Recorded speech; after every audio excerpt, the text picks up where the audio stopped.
Students, आज हम आधारभूत ज्यामितीय अवधारणाएं बेसिक ज्योमेट्रिकल कंसेप्ट्स का पार्ट 2 करेंगे। हम कई बार देखते हैं कि हमें दो तरह के सरफेस नज़र आते हैं। एक सरफेस को हम बोलते हैं प्लेन सरफेस, एक होता है हमारा कर्व सरफेस। प्लेन सरफेस यानी हमारा फ्लैट सरफेस।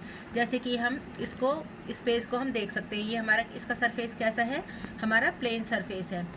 मेज़ का ऊपरी सिरा, ब्लैक बोर्ड का सरफेस, ये सभी हमारे प्लेन सरफेस के एग्जाम्पल हैं। हमारी जो दीवार है, फर्श है, वो भी सब हमारे प्लेन सरफेस में आती है।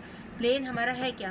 प्लेन एक ऐसा फ्लैट सरफेस है जिसे हम सभी दिशाओं में अनिश्चित रूप से बढ़ा सकते हैं। लेकिन जैसे गेंद है, संतरा है, ग्लोब है, पेंसिल है, ये सारे हमारे किसके एग्जाम्पल हैं?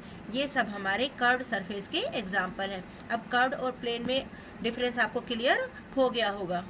हमारा अगला टॉपिक है बिंदु और रेखा की विशेषताएं, यानी properties of a point and a line.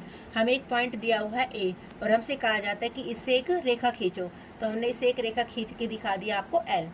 अब हमसे कहते हैं कि इससे एक रेखा और खींचो उसी पॉइंट से, तो हमने एक अनदर रेखा खींच दी उससे एम, यानी अब तक हम दो रेखा खींच चुके हैं, एक एल और एक एम।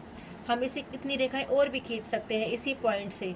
हमने इससे पासिंग गुजरते हुए बहुत सारी रेखाएं खींच दी, तो इससे हमें क्या निष्कर्ष मिलता है कि यदि हमें एक बिंदु दिया हुआ हो तो उससे हम अनगिनत रेखाएं खींच सकते हैं।